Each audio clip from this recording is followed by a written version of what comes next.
Howdoo, ladies and gentlemen, it is Nightfall here, right back playing some fresh content for you guys and your lovely eyes and ears. We are playing some Surviving Mars.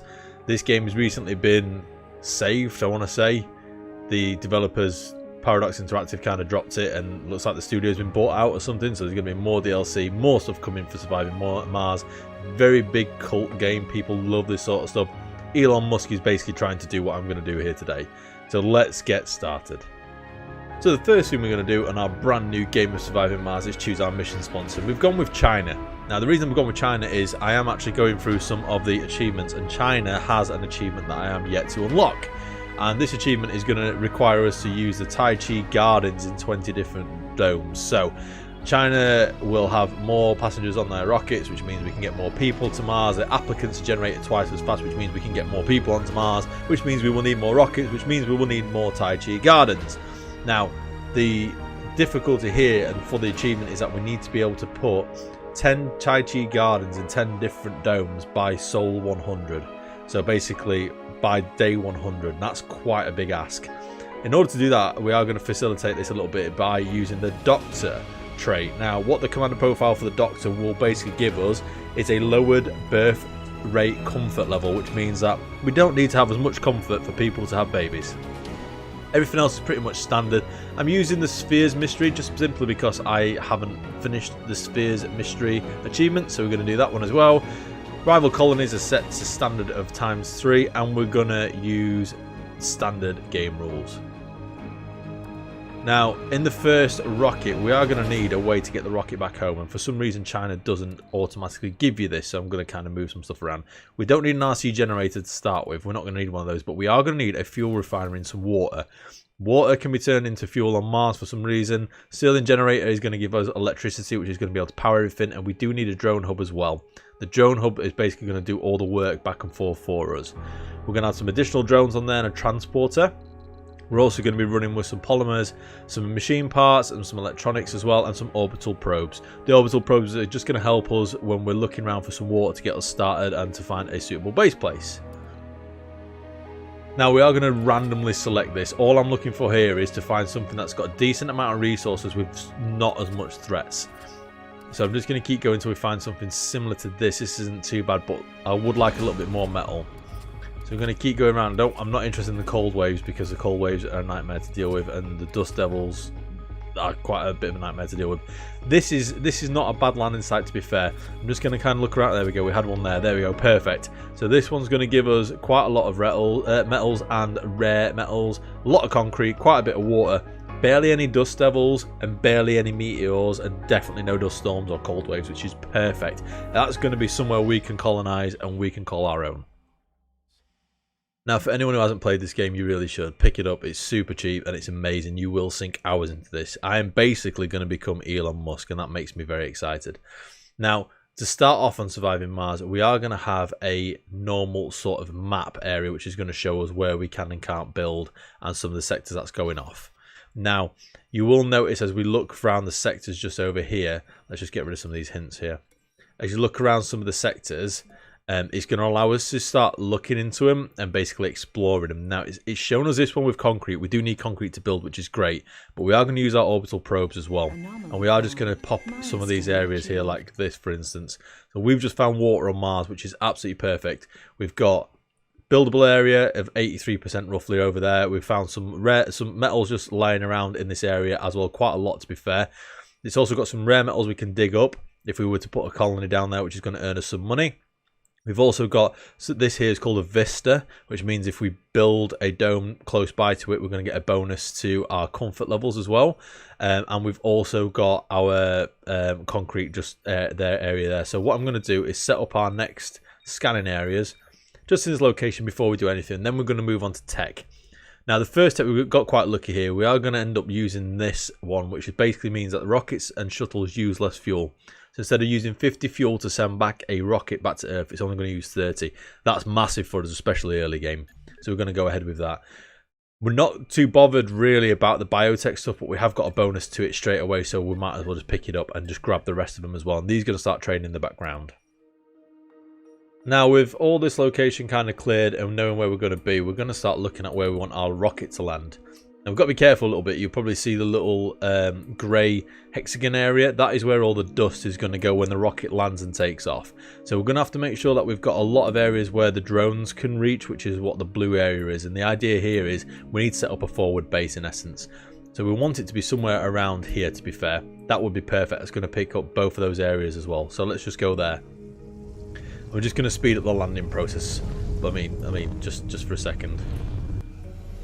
God damn. Oh, what a beautiful game. So very pretty. Okay, cool. So we have got our rover here, our transport, and he's going to be able to go out and pick some bits and pieces up for us, which is going to be amazing. Now we are going to need to put ourselves a drone tower down, a drone hub, which is going to pick up most of these bits and pieces for us and help us out. But we're going to need to make sure we build it just outside of the dust zone. If it gets dust on it, it's just going to cause more problems in the future. So we're going to build it probably around here, to be honest. That's going to be outside the zone. Yep, that's cool. And you'll see straight away the little drones. Look at them. The little drones are going to go busying themselves. It's so beautiful, this game. Look at him. He's busying himself. And he's building a drone hub. Now it's a prefab, so it's basically just putting pieces together. They're not having to gather anything specifically, which is nice. We're also then going to look at powering that, so we're going to use a Stirling generator. Now these generators do open up and create more electricity, but then they do also get dust inside them and break, which we don't want to happen. Just had a meteor just over there, you see. We have to be careful with these meteors. That could give us a bad day. And we're also going to go for a moisture evaporator. Now moisture evaporators, you need to build them separate from each other, just simply because they can only suck in so much moisture. So the second that we start overlapping these bad boys, they're gonna start losing the amount of moisture they can get. They're fine next to other stuff, we'll just have to be a bit careful. These are still going to be outside that initial takeoff area, which is perfectly fine. We're then going to go ahead straight afterwards, and we're going to build a fuel refinery, and we're going to do this literally next to where the moisture vapor type deal thing is, so we can link these two together and they can start producing water, which will then produce fuel. The fuel which will then be produced will be able to send this rocket back, and as you can see at the minute it's requiring 50 fuel, but with the research that we're going to do, that's going to drop us down to about 30 fuel as well, which is going to be nice. And the next thing that we need to start getting sorted is going to be our depots, our storage depots. So we're just going to grab a metal storage just like that. We're going to grab a concrete one. We're going to grab, we're not bothered about food just yet, or rare metals, polymer. We're going to grab electronics, machine parts, and finally the fuel depot. And now you'll notice that all these guys are getting busy now. They're all running around, they're all doing what they need to do to be able to power this up. Now currently we are producing -3 power, because this is taking up quite a lot of power. So just in order to aid it a little bit, what we're going to do is we're going to get ourselves a large turbine, and we're just going to attach it just to the back of there, and the little cables you'll see in the middle are all going to link together as well, so we don't have to build any cables or mess about just as of yet. And then with this guy, we're going to get him like so, and to get him over there. And what he's going to start doing now for us is he's going to start automatically going out there. He's going to gather everything within that range as part of his transport route, and then he's going to come back and he's going to drop it all off here for us, and we can just speed this up a little bit now. I love it when you put it on 3 speed. It feels right for me. Well, 5 times technically normal speed, but this feels right. This feels like what the game speed should be. We are going to need another rocket in just a second, and we're going to need that so we can get these anomalies researched. Now these are going to give us technology, these ones, unlocking technology. We can also get breakthroughs as well, which is unique technology which you won't get in every single playthrough, so we definitely will need to look at stuff like that. Before we do that, we are going to need to get ourselves a concrete extractor. This is going to basically dig concrete from the ground, and then with the concrete that we get, we can then use it to build bigger buildings, or we can even get it to build ourselves landing pads, so then the dust doesn't come off of these guys and kind of fly everywhere as well. So what we're going to do now is we're going to connect ourselves a cable like so, just up to there. This is quite a big priority for us to get done, but we can't do that until we've got the concrete. So just in order to aid this real quick, we're going to throw ourselves a few of these, which are large solar panels. Now the solar panels, we're going to make these a priority to get done. The solar panels will only work during the day, but they do produce electricity, and the electricity that we're going to get from these is going to really help us to run all the machinery that we've got currently. So this actually isn't connecting any of our machinery because I've accidentally put that the wrong way around. Just because that's what happens in these games. So we'll just surround it and make it look cool. And then the guys will build that. This guy's busying himself, as you can see. Look, he's at capacity. Look, we could set him to auto gather as well, so he's just going to go out and just unload all his stuff for him, which is part of a mod that we've installed. It just makes the quality of life a bit easier for us. We're not having to micromanage so many stuff. Now you can see we're making positive energy, which is great. We're going to make even more positive energy now that this large turbine is going to be made.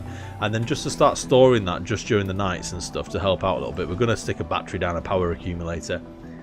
And now we're making moisture. We're using one lot of moisture, and we are producing fuel. So every single day we will produce 12 fuel.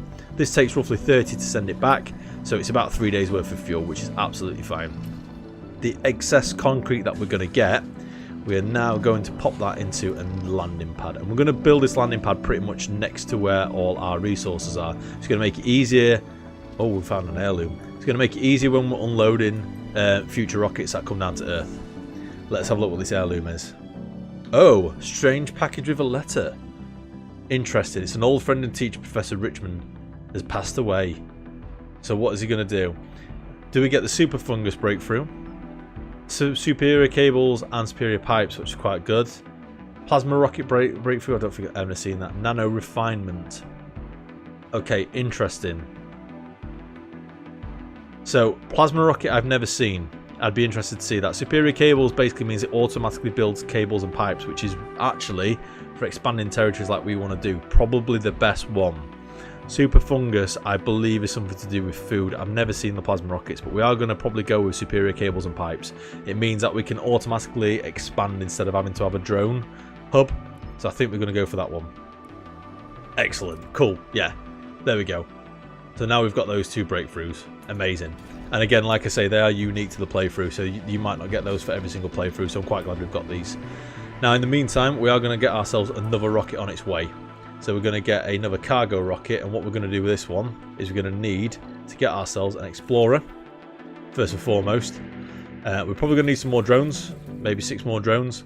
We're always going to get ourselves some excess materials because we're going to need these, and we're going to start ordering in another drone hub, maybe even 2 drone hubs. We've got quite a lot of money right now. Then we're also going to go for another 2 moisture evaporators and another Stirling generators. These are a lot of money and they're going to cost a lot of money, but it's going to be less maintenance, less messing about, less building to do in the future as well. So let's get that sent over. And as you can see just at the bottom now, this is how it's progressing. So this is going to be on its way. It's going to take us a few minutes on the 5x speed, and then once this is ready, I'll show you guys what we do next. So just to speed up the research process a little bit more as well, I am going to spend some money. So what you can do at the minute, the sponsor, which is basically the company that has sent us to space, is giving us 200 research points per day. And that's not a lot. We need 1,000 just to unlock a basic thing. It's going to take us 5 days. Now, we're on a time limit. We're trying to do this as part of a achievement. We need much more research. So what we can do is actually outsource it. I can get 1,000 extra resource, of research, 1,000 extra over the next 5 days for 200 million. Or we can spend 1,000 million and that'll give us 5,000. That's obviously going to be what we're going to go for. Let's outsource that. So now you can see we're getting 1,000 from that, 200 from our sponsor, which gives us 1,200 research per day. So it means it's going to take us 1, 2, 3, 4, 5. So we're going to be able to unlock all of these over the next 5 days instead of 5 just for that. But it has cost us basically 1,000 billion or 1,000 million or whatever it is. That's put us down to 2.5 billion right now. So that's going to cost us a little bit. But because we have this guy here, rare metals, this is all the stuff that makes your iPhones and makes your Samsungs and all that sort of stuff. We're going to send this back. So then Tim Cook can make some more phones and charge people a fortune. And this is going to make us some money. I've just scanned our first sector and that's revealed one of these areas, which is basically a research site boost. This is going to give us 15% extra research. So if we put a dome around this area, any research buildings that we get will get boosted by 15%. So when we're wanting to get this research, which is just up here, that I've just shown you a second ago, make that really, really fast, unlock all the stuff we can do to make things more effective, that's going to be where we're going to need to build another dome. So as I was saying earlier, these superior pipes will really, really help. Because currently, that's as far as my drone hub can reach. If I can build some pipes over here automatically, I can put another drone hub just over here and then have a another dome over here as well as over here. We're going to eventually populate the whole area with just domes and everything. Just to speed up some of the searching process, as you can see, this says here it's scanning now currently. It's going to take quite a lot of time. If we go into this one and build a sensor tower, and if we just put one sensor tower, just a single one there, it's going to cost us 1 metal and 1 electronics. So it's not cheap, but it's not expensive either, because the most expensive thing, to be fair, is the electronics. But what you'll see happen now is this is now getting a sensor tower boost of 259%. So it's scanning 259% faster, which is brilliant. And we're ready for our rocket. He's ready to arrive. Look at this guy. Just slow this down as it's arriving. Look at it. Where is it? Where is it? Where is it? It's coming in. Can't look up, unfortunately. You can't look up. Oh, here he goes. Look at that. Oh. Beautiful. Beautiful. And here he is. This is the guy we need. We're going to turn him on to auto explore. He's going to go around and do some scanning for us, which is amazing. Here he is. He's going to start exploring an anomaly, which is amazing. The drones are all popping out as well, which is also very, very cool. And then the next thing we're going to look at doing is using some of the parts we've just got dropped off. Now, the drone hub, this is basically where our storage is currently. So we're going to need the other drone hub to kind of overlap the storage and kind of be like maybe over here somewhere. With that being a vista, I'm going to end up building a dome pretty much on top of that. So I'm going to move it down here a little bit. Now, once we've got superior cables, it means we can just connect this automatically. So I'm gonna hold off. I'm just kind of showing you an example of where we're going to put it. And then same for this one as well, because that can still encompass that, which means we can build a dome just over here and it's still going to get that bonus as well, which is very, very cool. It's going to help us massively, that is. Some of the other buildings that we did get though was the other Stirling generator, the other power supply, and we can pop that in just there next to the other one. And we also managed to get ourselves some more moisture evaporators. So what we can do again with this is we're going to stick this slightly outside of the range of the other one, so just there, and then we'll stick this one there, so it's slightly outside of the range of that one. And then again we'll just hook these up and we'll connect it to the same system, same grid, like so.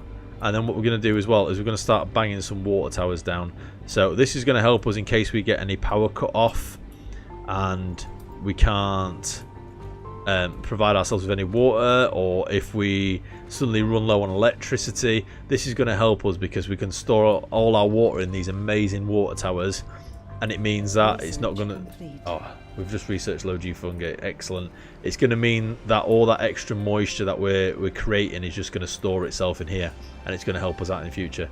It is showing that we've got a drone heavy load problem right here, which is completely understandable. We've got a lot of stuff we're doing. We've just scanned our first objective as well, which gives us a massive boost, 250 extra research as well, because we were the first people to do it on Mars, which is amazing.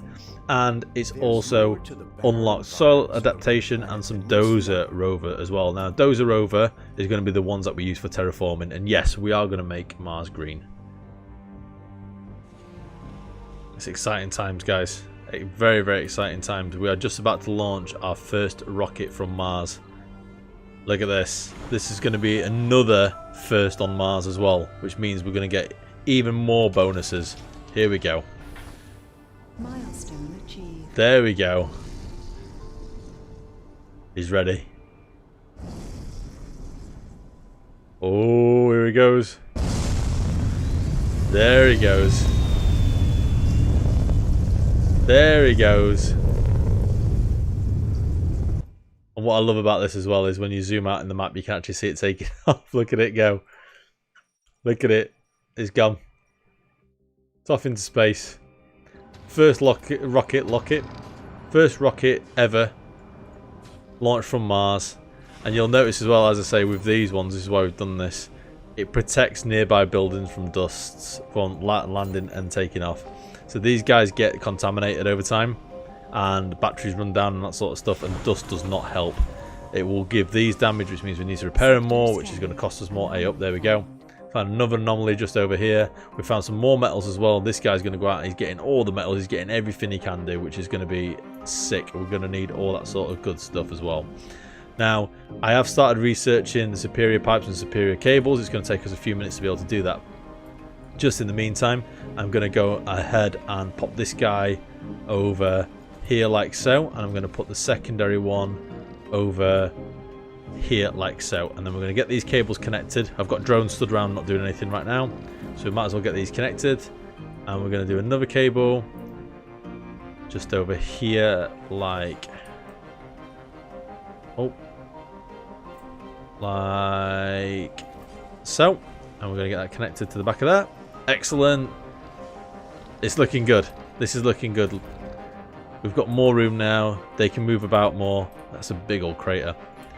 When this starts getting terraformed, this is going to look so nice. Oh, I do love this game. I do love this game. I think the next big plan is going to be to get our first colony, and I'd like to try and get a dome set up before day 10. I think it's going to be the plan. But for now, ladies and gentlemen, that is going to be it. Our first episode of Surviving Mars. Oh, with 1 minute. We found a metal deposit. It's good. It's fine. Nothing's died. This is going to be our first episode of Surviving Mars. It's such a chill game. It's a beautiful game. I hope you guys enjoy it. I'm going to finish the series on this, whether you watch it or not. I really enjoy playing it, so we're going to do a series on this. If you do like it, you want to see some more challenges in the future, let me know. As I say, I think it's such a good game. It's a brilliant game. It's very underrated. I'm so glad they're getting some more support for it. Check it out. Super cheap on Steam. And most importantly, guys, keep yourself safe, and we'll definitely see you in the next one with the big red rocket. It's not a euphemism.